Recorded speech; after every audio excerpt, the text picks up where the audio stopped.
3991 ಪುಟಗಳ charge sheet. ಒಂದು ಕೇಸ್ನಲ್ಲಿ ಇಷ್ಟು ದೊಡ್ಡದು ಅಂತೀವಿ ನಾವು. ಇನ್ನೊಂದು ಕೇಸ್ನಲ್ಲಿ 4907 ಪುಟಗಳ ಚಾರ್ಜ್ ಶೀಟ್ ಅನ್ನು ಸಲ್ಲಿಸಲಾಗಿದೆ. ವಾಲ್ಮೀಕಿ ಹಗರಣದಲ್ಲಿ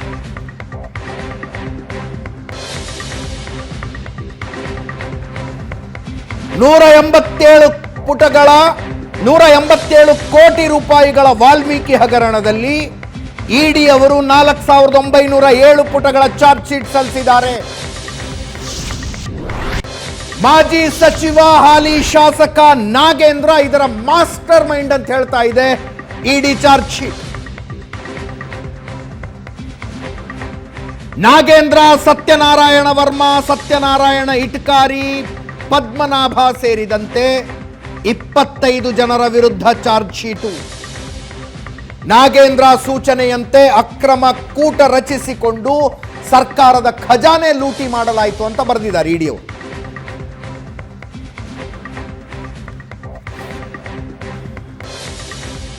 ನಿಗಮದ ಕಚೇರಿಯ ಹೊರಗಡೆ ಹಲವು ಸಲ ನಾಗೇಂದ್ರ ಮೀಟಿಂಗ್ ಮಾಡಿದ್ರು. ಅಧಿಕಾರಿಗಳ ಮೇಲೆ ಒತ್ತಡ ಹೇರಿ ಉಪಖಾತೆ ತೆರೆಸಿದ್ರು. ಹೊಸ ಖಾತೆಗೆ ದುಡ್ಡು ಡೆಪಾಸಿಟ್ ಮಾಡಿಸಿದ್ರು ಅಂತ.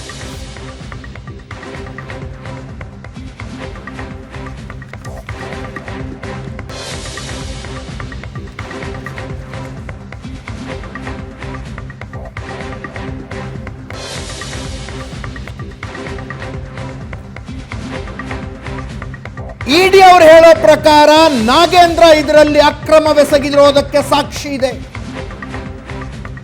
ನಾಗೇಂದ್ರ ಪಿಎ ಮತ್ತು ಆಪ್ತನ ಮೊಬೈಲ್ನಲ್ಲಿ ಪ್ರೂಫ್ ಸಿಕ್ಕಿದಾವೆ.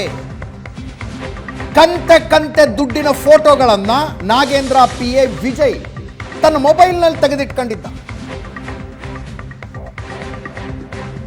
ವಾಲ್ಮೀಕಿ ಹಗರಣದ 89 ಕೋಟಿಯ ಪೈಕಿ 20,19,00,000 ರೂಪಾಯಿ ಲೋಕಸಭಾ ಚುನಾವಣೆಗೆ ಬಳಕೆಯಾಗಿದೆ.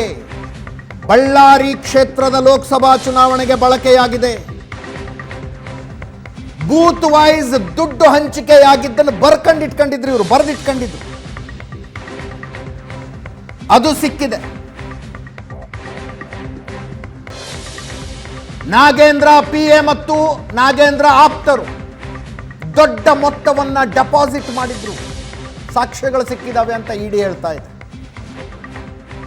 187 ಕೋಟಿಯ ಪೈಕಿ 84 ಕೋಟಿ ರೂಪಾಯಿ ದುರ್ಬಳಕೆ. PMLA prevention of money laundering act ನ ಸೆಕ್ಷನ್ 3 ಮತ್ತು 4 ಅಡಿಯಲ್ಲಿ ಚಾರ್ಜ್ ಶೀಟ್ ಕೊಟ್ಟಿದ್ದಾರೆ. 15 ಸಾಕ್ಷಿದಾರರ ಹೇಳಿಕೆ ಇದೆ. ಇದು ಪ್ರಿಲಿಮಿನರಿ ಚಾರ್ಜ್ ಶೀಟ್, ನೆನಪಿಟ್ಕೊಳ್ಳಿ. ಅಡಿಷನಲ್ ಚಾರ್ಜ್ ಶೀಟ್ ಇನ್ನೂ ಬರಬೇಕು. ದದ್ದಲ್ ಮೇಲೆ ಇದರಲ್ಲಿ ಆರೋಪಗಳಿಲ್ಲ. ಬಸನಗೌಡ ದದ್ದಲ್ ಮೇಲೆ ಆರೋಪಗಳಿಲ್ಲ ಇದರಲ್ಲಿ. ಮುಂದಿನ ಚಾರ್ಜ್ ಶೀಟ್ನಲ್ಲಿ, ಅಡಿಷನಲ್ ಚಾರ್ಜ್ ಶೀಟ್ನಲ್ಲಿ ಏನಾಗುತ್ತೋ ಗೊತ್ತಿಲ್ಲ. ಚುನಾವಣೆಗೆ ದುಡ್ಡು ಬಳಕೆಯಾಗಿದ್ದರ ಬಗ್ಗೆ ನಾಗೇಂದ್ರ ಏನು ಹೇಳಿಲ್ವಂತೆ. ನೋಡಿ, ಒಂದು ಪಕ್ಷದವರು ಇನ್ನೊಂದು ಪಕ್ಷದವ್ರ ಮೇಲೆ ಆರೋಪಗಳನ್ನು ಮಾಡ್ತಾರೆ. ತನಿಖಾ ಏಜೆನ್ಸಿಗಳನ್ನು ದುರ್ಬಳಕೆ ಮಾಡಿಕೊಳ್ತಾ ಇದ್ದಾರೆ ಅಂತ. ಈಗ ಒಂದು ಕ್ಲಾಸಿಕ್ ಕೇಸ್ ಇದೆ ನಮ್ಮ ಮುಂದೆ. ಒಂದೇ ಪ್ರಕರಣ. ಇಡಿ ಅವರು ತನಿಖೆ ಮಾಡಿದ್ದಾರೆ, ರಾಜ್ಯ ಪೊಲೀಸರು ತನಿಖೆ ಮಾಡಿದ್ದಾರೆ.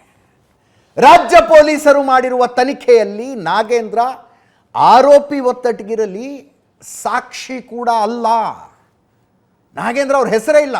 SIT ಅವರು ತನಿಖೆ ಮಾಡಿ ಚಾರ್ಜ್ ಶೀಟ್ ಸಲ್ಲಿಸಿದ್ರಲ್ಲಿ ನಾಗೇಂದ್ರ ಹೆಸರು ಇಲ್ಲ, ದದ್ದಲ್ ಹೆಸರು ಇಲ್ಲ, ಸಚಿವರಾಗಿದ್ದವರ ಹೆಸರು ಇಲ್ಲ, ST ಅಭಿವೃದ್ಧಿ ನಿಗಮದ ಅಧ್ಯಕ್ಷರಾಗಿರುವವರ ಹೆಸರು ಇಲ್ಲ. ಇಡಿ ನೋಡಿದ್ರೆ ಇಡೀ ಪ್ರಕರಣದ ಮಾಸ್ಟರ್ ಮೈಂಡ್ ನಾಗೇಂದ್ರ ಅಂತ ಹೇಳ್ತಾ ಇದೆ. ಯಾರು ಹೇಳಿದ್ದು ಸತ್ಯ? ಯಾರು ಯಾವ ತನಿಖಾ ಏಜೆನ್ಸಿಗಳನ್ನು ದುರ್ಬಳಕೆ ಮಾಡಿಕೊಂಡ್ರು? ಕೇಂದ್ರ ಸರ್ಕಾರ ಇಡಿಯನ್ನು ದುರ್ಬಳಕೆ ಮಾಡಿಕೊಂಡು ಕಾಂಗ್ರೆಸ್ ಮುಖಂಡರೊಬ್ಬರನ್ನ ಸಿಗಿಸ್ತಾ ಇದರಲ್ಲಿ. ನಾ ಪ್ರಶ್ನೆ ಕೇಳ್ತಾ ಇದ್ದೀನಿ, ಕನ್ಕ್ಲೂಷನ್ ಅಲ್ಲ. ಅಥವಾ ರಾಜ್ಯ ಸರ್ಕಾರ ರಾಜ್ಯ ಪೊಲೀಸರನ್ನ ಬಳಸಿಕೊಂಡು ತನ್ನ ಪಕ್ಷದ ನಾಯಕನೊಬ್ಬನನ್ನು ಉಳಿಸ್ತಾ ಇದರಲ್ಲಿ. ಸತ್ಯ ಏನು? ನಮಗೆ ಬಂದ ಮಾಹಿತಿ ವಿಡಿಯೋ ಸಮೇತ ನಿಮಗೆ ಕೊಟ್ಟಿದ್ದೀವಿ. MD ಆಗಿದ್ದ ಪದ್ಮನಾಭ ತನಿಖೆ ಮಾಡ್ತಾ ಇದ್ದ ಅಧಿಕಾರಿಗಳನ್ನು ಶಾಂಗ್ರಿಲಾ ಹೋಟೆಲ್ಗೆ ಕರ್ಕೊಂಡೋಗಿ ಅಲ್ಲಿಯ ಲಾಬಿಲ್ ತೋರಿಸ್ತಾರೆ. ನಮ್ಮನ್ನು ಮಿನಿಸ್ಟ್ರಿ ಇಲ್ಲಿಗೆ ಬರೋಕ್ಕೆ ಹೇಳಿದರು, ನಾವು ಇಲ್ಲಿ ಕೂತ್ಕೊಂಡಿದ್ವಿ. ಅನೆಕ್ಕುಂಟಿ ನಾಗರಾಜ ಬಂದು ನಮ್ಮನ್ನು ಕರೆದ, ಮಿನಿಸ್ಟ್ರ್ ಕರೆದು ಅಲ್ಲಿಂದ ಒಂದು ಉಪಖಾತೆ ತೆಗೆದು ದುಡ್ಡನ್ನು ಟ್ರಾನ್ಸ್ಫರ್ ಮಾಡಿ ಅಂದರು. ನಾವು ಫಸ್ಟ್ ನೆಕ್ಕುಂಟಿ ನಾಗರಾಜ್ಗೆ ಹಂಗೆ ಆಗೋದಿಲ್ಲ, ಇಲ್ಲಿಗಲ್ಲು ಅಂತ ಹೇಳಿದ್ವಿ. ಅವ್ರು ಕೇಳಲಿಲ್ಲ, ಮಿನಿಸ್ಟ್ರ್ ಹತ್ರನೇ ಹೇಳಿಸಿದ್ರು ಅಂತ M D Padmanabha statement.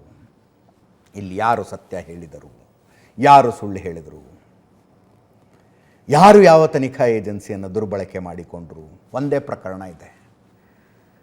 That is all politics. What is our interest in it? ಹೊಟ್ಟೆ ಸಂಕಟ ಆಗುತ್ತೆ. ನಮ್ಮ ರಾಜ್ಯದ ST ಸಮುದಾಯದ ಕಡುಬಡವರಿಗೆ ಸೇರಬೇಕಾಗಿದ್ದ ದುಡ್ಡದು,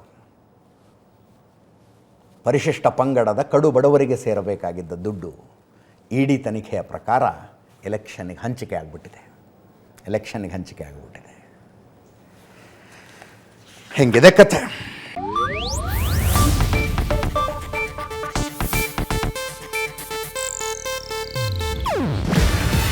ಇದು ಏಷ್ಯಾನೆಟ್ ನ್ಯೂಸ್ ನೆಟ್ವರ್ಕ್ ಪ್ರಸ್ತುತಿ. ನೀವು ನೋಡ್ತಿದ್ದೀರಾ ಏಷ್ಯಾನೆಟ್ ಸುವರ್ಣ ನ್ಯೂಸ್.